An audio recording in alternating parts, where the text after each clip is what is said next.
Ladies, I'm here on the show, and I'm here to talk about Game 5 of this American League Division Series. The game was moved up today to a 1 p.m. start time.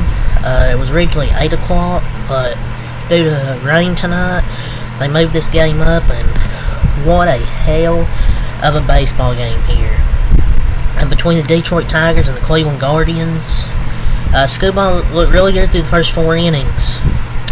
In that 5th inning, man, it got to Tariq Scoball, gave up 5 runs in that inning. And just in a span of 2 pitches, he gave up 5 runs, including a huge grand slam. And Scoball's pitched really well these playoffs, so he was due for a bad outing. And this one really, that 5th inning was the only bad inning he had, but it was huge because the Tigers' offense didn't really show up. Only 3 runs today. That grand slam was really the difference, and the Guardians' bullpen was excellent. These last 2 games, the Guardians' bullpen, that was the best in the American League, was excellent today, I thought. So, but it's just crazy how things in baseball can change. Tariq Scoball had thrown 17 innings of scoreless baseball this postseason. He looked practically unhittable. And then on 2 pitches, the Guardians scored 5 runs off of him. Baseball just makes no sense sometimes. That's why it's one of the best sports. Lane Thomas, he's an aggressive first pitch hitter. He's historically been a great first pitch hitter. He went up there for the 3rd time looking first pitch fastball. He got it and crushed it. And he picked a really bad time to have a bad inning. But you can't be perfect every inning. He'd been perfect for 17 scoreless innings. Like, yeah, you can say, oh, he couldn't deliver when the team needed him most, but you're not going to have a scoreless innings every time you go out there and pitch. They had their chance to put this series away in Game 4. The bullpen choked and made them go to a Game 5. But their biggest players choked in this series, plain and simple. The offense had 15 plus Ks, and Scoball, Holton, and Vest really all shit the bed when they needed them most. And there was a fastball,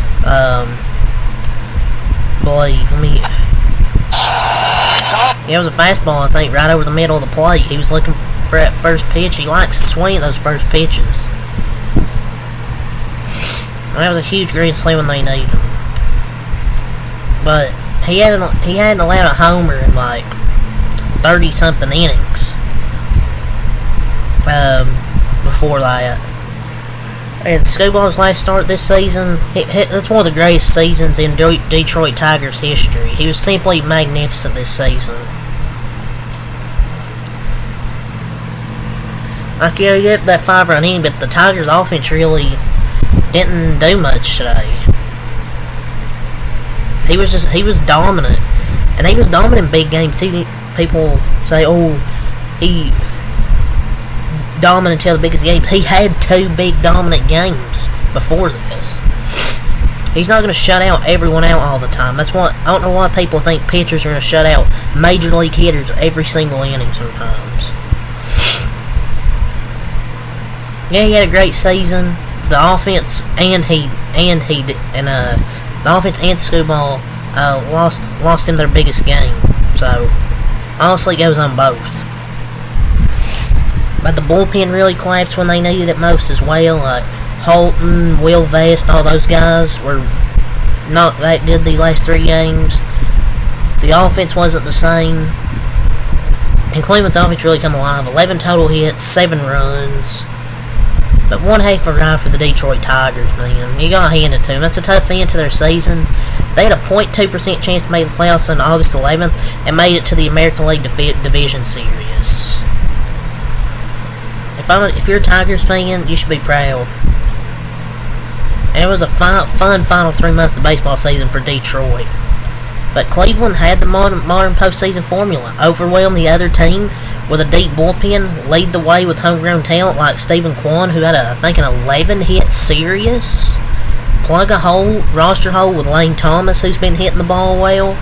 And the Tigers' magic can only go so far, but what a run by Detroit.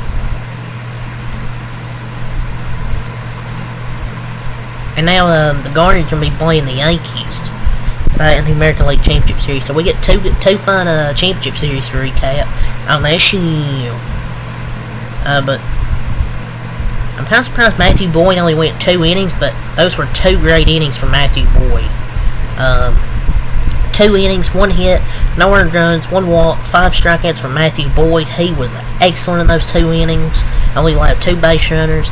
Kate Smith then goes 1.2 innings, 1 hit, no earned runs, no walks, 3 strikeouts. Then the Eric Sabrowski, 0.1 innings pitched, no hits, no earned runs, 1 walk, no strikeouts. Andrew Walters, 0.1 innings pitched, 1 hit, 1 earned run, 1 walk, 1 strikeout. Then Tim Herron, 1.1 innings pitched, 1 hit, 1 earned run, 1 walk, 1 strikeout. Then the Hunter Gaddis, who kind of was shaky. 3 hits and 0.2 innings pitched, 1 hit, 1 earned run, 1 walk, 2 strikeouts. Eli Morgan, 0.2 innings pitched, no hits, no earned runs, 1 walk, 2 strikeouts. And then Emmanuel Clase got the 2 innings save, no hits, no earned runs, no walks, and 2 strikeouts from Emmanuel Clase. So a 6-out save to secure their spot in the Championship Series. Besides that 1 outing where you get that 3-run homer, he's been excellent this year.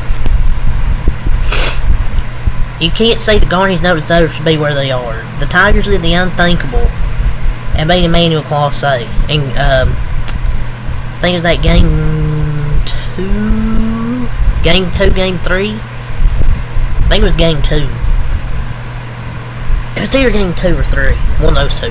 But the Guardians came back and did the unthinkable to beat Treat Scuball. Emmanuel Clase, he bounced back to get the final 6 out, and the offense delivered when they needed it most. It's just a 99 to 102 cutter, man. It's just insane from Clase. So their bullpen was great. They just overwhelmed the Tigers' offense. And you got 4 total hits and an RBI from the bottom line with Jimenez and Rocchio. Stephen Kwan was 3 for 5, Fry 1 for 5, Ramirez 1 for 2, walking an RBI, Thomas 2 for 4, 5 RBIs, also an infield single. Josh Naylor, Jahanski Noel each 0 for 4, Naylor 0 for 3 pinch hitting, Hedges 0 for 1, Jimenez 2 for 4, 2 runs scored, and Rocchio 2 for 4 and an RBI. For the Tigers, Scuball 6 innings, 6 hits, 5 earned runs, 1 walk, 6 strikeouts. Will Vest, 0.1 innings pitched, 3 hits, 1 earned run, no walks, 1 strikeout. Tyler Holden, 1.1 innings pitched, 2 hits, 1 earned run, no walks, 3 strikeouts. And Bo Brisky, 0.1 innings pitched, no hits, no earned runs, no walks, and no strikeouts. As for the offense, Malloy 0 for 1, pinch hitting. Kerry Carpenter 1 for 3 and RBI. Veerling 0 for 4, or 0 for 5. Green 1 for 4 and a walk. Bonias 0 for 1, pinch hitting. Cole Keith 1 for 4 and RBI. Perez 0 for 4. Torkelson 2 for 4. Meadows 1 for 1, 3 walks. Rogers 1 for 4 and RBI. And Sweeney 0 for 2 and 2 walks. So 7-3 is your final here. Guardians move on to the American League Championship Series to Monday to play the New York Yankees. And they advanced to the ALCS for the first time since 2016. And Detroit's magical run ends it in the most surprising fashion because of all the pitchers in baseball. This year, Treat Scuball seemed most immune to the variables of the big inning. He'd never given up a grand slam in his big league career until Game 7. He has a 97 miles per hour fastball over the middle. It was the biggest swing for the Guardians since Rajay Davis. Thomas, when he was hitting his first month, hit like 148. The trade looked brutal, but they were patient. He came around, and now they're set for a 1998 rematch of the ALCS. But the Guardians earned this series the hard way. They were down 2-1. They come back, did beat Scuball. But yeah, it's a reality. The painful Tigers lost their offense 16 Ks, 1 for 12 runners in scoring position. Scuball hit a batter with the bases loaded, left a grand slam. The bullpen wasn't great, but they should be happy to be here though. I mean, the Tigers' offense was still no chance against the Yankees. This will be a better series because they have a great pitching staff to build off though. With Scuball, they need to sign a starting pitcher or two. But yeah, congratulations to the Guardians. Barney, if you're watching this, Congratulations to your Cleveland Guardians playing the New York Yankees on a Monday, I believe at 7:30. But yeah, the offense was really good these last two games. They come up clutch when they need it. Stephen Kwan, Lane Thomas, David Fry, Jose Ramirez, guys like that come up clutch. Roki had a really good series. So yeah, it's all to say 7-3 your final. Leave a like, comment, subscribe for more. Until next time, I'm out. Peace.